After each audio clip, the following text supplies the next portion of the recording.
Episode के शुरुआत में हम गुमतान को देखते हैं जो कि बहुत ही बुरी हालत में होता है और उसको कुछ आवाजें भी सुनाई दे रही थी। वो देखता है कि थोड़ी ही दूर में एक बच्ची खड़ी होती है जो कि उसे ही देख रही थी, लेकिन वो उस वक्त बढ़ता उससे पहले ही वो बेहोश हो जाता है। होश आने पे वो देखता है कि वो बच्ची उसके कंधे पर सर रखकर सो रही होती है। उसे अच्छा नहीं लगता। वो अपना खंजर निकालता है उसको मारने के लिए और वो बच्ची खंजर देखती है और फिर से आंखें बंद करके सो जाती है। ये देखकर गुमतान अपना खंजर को हटा लेता है। तभी वहाँ उस बच्ची का फादर आ जाता है, उसे घसीटते हुए घर पर ले जाता है, जहाँ वो बच्ची देखती है कि उसकी माँ मरी हुई है और वो रोने लग जाती है। तो वो आदमी उसको मारने लग जाता है। बड़ा ही निर्दयी बाप था। उस बच्ची को एक चाकू दिखता है तो वो चाकू पकड़ के उसे मारने के लिए खड़ी हो जाती है। वो तो नहीं मार पाती, लेकिन हमारा गुमतान आकर उसको टपका देता है। गुमतान फिर जाने लगता है तो वो बच्ची भी उसके पीछे पीछे जाने लगती है। गुमतान पूछता है कि तुम्हारा नाम क्या है, तो वो बच्ची बताती है योंगजी। सीन शिफ्ट होता है और हम बेगजो को देखते हैं जो याद करती है कि जब वोंगजो को पता चला था गुमतान और वांग को जबरदस्ती डीमन स्लेयर बनाया गया है तो वो बहुत ही दुखी हुई थी। उस समय बेगजो ने उसे समझाया था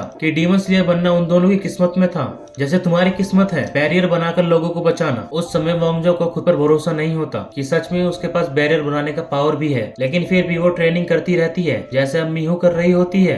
नेक्स्ट सीन में हम देखते हैं जब मीहू ट्रेनिंग कर रही होती है तभी वहाँ पर गुमतान आ जाता है और छुपकर उसको देख रहा होता है। बेगजू और वांग गुमतान के प्रेजेंट को फील कर लेते हैं। वांग जोहान के साथ तुरंत ही वहाँ से निकल जाता है। इधर मीनू भी गुमतान की एनर्जी को फील करती है। गुमतान उसके पास आ ही रहा था तभी उसकी बॉडी में से एक एनर्जी ब्लास्ट होता है। गुमतान जब उसे फील करता है तो उसे उस समय की याद आ जाती है जब वोंगजू ने अपनी एनर्जी से उसको सील कर दिया था। गुमतान इस एनर्जी से थोड़ा डरता है और वहाँ से 9-11 हो जाता है। बड़ा ही डरपोक था ये। वान मीहू के पास पहुँचता है। वहाँ गुमतान को ना देखकर थोड़ा रिलैक्स होता है और जोहान हमारा गुमतान के पीछे जाता है, लेकिन गुमतान के बिल्कुल बगल में होने के बावजूद बाद भी वो उसे देख नहीं पाता। जोहान फिर वहाँ पहुँचता है जहाँ पर मीहू होती है। मीहू बेहोश होती है लेकिन उसके पैर जमीन से ऊपर होते हैं। वान मीहू की तरफ बढ़ता है तो जोहान उसको रोकता है क्योंकि मीहू के चारों तरफ एक शील्ड बना हुआ था, पर वान नहीं मांगता और धीरे से शील्ड के अंदर घुसने की कोशिश करता है। मीहू को उस समय याद आता है कि जब वो वोंगजुंग थी उसने वांग से प्रॉमिस किया था कि वो उसकी हेल्प करेगी। उसे ये भी याद आता है कि मरते समय वोंगजुंग ने वांग से वेट करने को कहा था और बोला था कि वो वापस आएगी और उसको बचाएगी।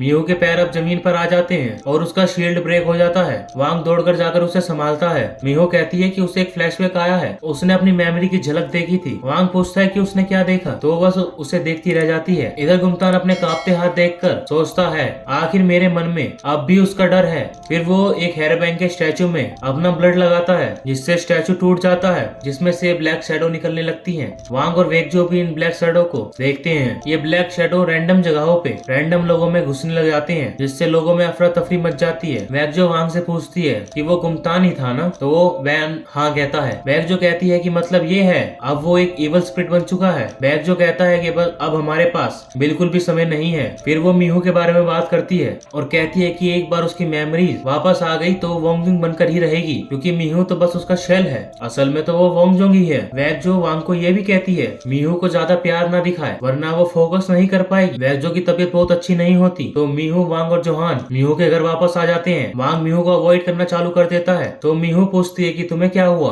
तुम मेरी तरफ देख क्यों नहीं रहे हो। वांग उसकी तरफ देख कर कहता है मुझे कुछ समय के लिए जाना होगा, जो लश डीमन निकले हैं उनको टपकाने के लिए। इधर गुमतान जंगल में होता है और अपने पावर यूज करके और एक मॉन्स्टर को अपने सामने ले आता है। उसी समय वांग का खंजर भी वाइब्रेट करना चालू कर देता है। दूसरी तरफ सूर्योन को हम देखते हैं जो घर लौट रही होती है और अचानक से एक शैडो आकर उसके अंदर घुस जाता है और वो उल्टे डायरेक्शन की तरफ जाने लगती है। अगले सीन में हम देखते हैं कि सूर्योन स्कूल बिल्डिंग की छत पर आई होती है और उसके बगल में वही मॉन्स्टर होता है। युंगजी भागते हुए सूर्योन के पास आती है, पर जैसे ही वो वहाँ पहुँचती है हमारी सूर्योन सुसाइड अटेम्प्ट कर लेती है और भगवान को प्यारी हो जाती है। और उसी समय हमारी मीहू की भी नींद टूट जाती है और उसे कुछ अजीब सा फील होने लगता है। सूर्यन के मरने से योंगजी रोने लगती है और गुमतान से पूछती है कि इतने लोगों में सूर्यन ही क्यों, तो गुमतान कहता है क्योंकि वो स्पेशल थी। गुमतान फिर योंगजी को साथ चलने के लिए कहता है तो वो अपने आंसू पोंछकर उसके साथ चलने लगती है। बड़ी ही निर्दयी दोस्त है ये। अगले दिन मीहू स्कूल के लिए निकल रही थी तो जोहान कहता है कि उसे अकेले नहीं जाना चाहिए और वो भी उसके साथ जाएगा। स्कूल पहुंचने पर जोहान देखता है कि स्टूडेंट की भीड़ लगी हुई होती है तो वो भी जाकर देखता है और मीहू को देखने से रोकने की कोशिश करता है, पर मीहू नहीं मानती और वहाँ चली जाती है और देखती है कि वहाँ पे सूर्योन की लाश पड़ी होती है। ये देखकर मीहू शॉक रह जाती है और फिर जोर से रोने लगती है। सूर्योन की न्यूज जानकर वांग मीहू के पास आता है। मीहू कहती है कि सूर्योन तो अब ठीक हो गई थी और अब तो वो स्माइल भी कर रही थी, पर देखो क्या हो गया, वक्त सभी का बुरा चल रहा है। मीहू को लग रहा था कि उसकी गलती की वजह से ही सूर्योन टपकी है, वो अपने पावर्स नहीं जगा पाई, इसलिए सूर्योन को मरना पड़ा। मीहू को ऐसा रोता देख वांग कहता है कि अगर ये तुम्हारे लिए बहुत ज्यादा हो रहा है तो तुम्हें ये सब चीजें करने की जरूरत नहीं है, तुम सब कुछ छोड़कर यहाँ से चली जाओ। उसी समय मीहू देखती है कि वांग के हाथों से खून निकल रहा होता है। वांग वहाँ से जाने लगता है तो मीहू उसे रोकती है और कहती है कि अगर मैं चली जाऊंगी तो तुम्हारा क्या होगा। तो वांग कहता है कि तुम भूल गई क्या पगली कि मैं क्या हूँ, मैं एक लश डीमन हूँ जो दूसरे लश डीमों की वाट लगाता है, मैं इंसान नहीं हूँ, तुम मेरे लिए कुछ नहीं कर सकती। ये बोलकर वांग वहाँ से चला जाता है। दूसरी तरफ हम देखते हैं कि बहुत सारे लोगों के अंदर वो ब्लैक शैडो अपना घर बना लेती है, जिससे सारे लोग पोजेस होने चालू हो जाते हैं। मीहू घर से निकल रही होती है तो जोहान उसको रोकता है और मीहू उससे कहती है कि सूर्योन सुसाइड नहीं कर सकती, मैं स्कूल जा रही हूँ ताकि सर्वेलेंस टेप और विटनेसों को देख सकूं। मीहू जोहान के बिना अकेले ही वहाँ से निकल जाती है तो जोहान मिस्टर चैंग के साथ मीहू के पीछे निकलता है। मीहू स्कूल पहुँचती है तो उसे कुछ फील होता है, लेकिन वो कुछ समझ पाती उससे पहले ही वो पोजेस हो जाती है। मीहू को वो फिर सारे लोग दिखने लग जाते हैं जो उसकी वजह से मरे थे। ये सब मीहू को उस मॉन्स्टर की वजह से दिखाई पड़ रहा था। इधर गुमतान युंगजी को उसी मॉन्स्टर के बारे में बता रहा था कि उस मॉन्स्टर का नाम गुनसुन से है। वो लोगों के डार्क साइड को बाहर लाता है, जिससे लोग खुद में ही स्ट्रगल करने चालू कर देते हैं। इससे लोगों के दिमाग में ऐसा असर पड़ता है कि लोग अपनी जान ही ले लेते हैं। और इधर मीहू को ऐसा दिख रहा था कि वो सूर्योन का हाथ पकड़ी हुई है,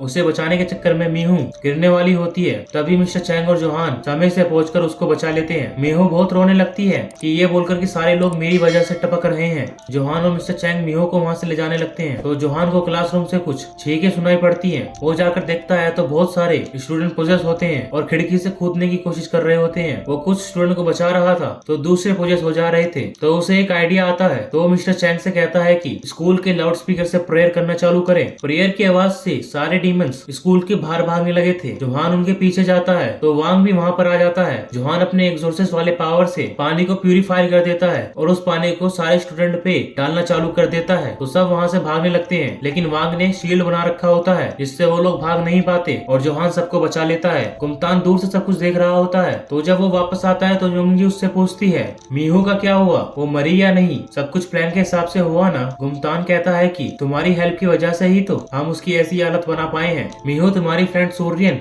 की शायद बहुत ही केयर करती थी तभी उसकी ये हालत है। तो मीजू उससे कहती है कि आप ये काम खुद क्यों नहीं करते, लश डीमन को बुलाने की बजाय आप खुद ही मीहू को टपका दो। असल में सूर्योन के मरने से युंगजी काफी दुखी होती है। गुमतान को भी ये समझ आ ही रहा था। वो आंसर ना देकर ये पूछता है अबला हेरोबन कहाँ है। तो युंगजी कहती है कि अभी तो उसे कुछ नहीं पता। तो गुमतान थोड़ा धमकी के लहजे में उससे बात करता है, फिर पता करो नहीं तो मुझसे बुरा कोई नहीं होगा और मुझे तुम्हारी ग्रैनी से पूछना होगा। वापस लौटते हुए युंगजी को उसकी ग्रैनी मिलती है। दोनों बात करते हुए लौट रहे होते हैं। उनकी बात से पता चलता है जब युंगजी 13 साल की थी तब वो वेंगजो को मिली थी। वेंगजो ने उसे अपने पास रख लिया था और उसका ध्यान रखने लगी थी। वेंगजो उन दोनों को याद करती है तो युंगजी उससे पूछती है आपको अचानक से क्या हो गया। वेंगजो कहती है कि तुम्हें पता है कि मैंने तुम्हें क्यों अपने पास रख लिया, मैं चाहती थी कि मैं तुम्हें तुम्हारा रास्ता ढूंढने में हेल्प कर सकूं। युंगजी को ये सब सुनकर थोड़ा अजीब लगता है तो वो बात टाल देती है और दोनों घर की तरफ जाने लगते हैं। और इसी के साथ हमारा एपिसोड खत्म होता है। यहीं पे जिसको ये एपिसोड पसंद आया हो वो वीडियो को लाइक करो, चैनल को सब्सक्राइब करो, बेल नोटिफिकेशन को ऑल पे सेट करो और मैं मिलता हूँ आपको अगले एपिसोड में।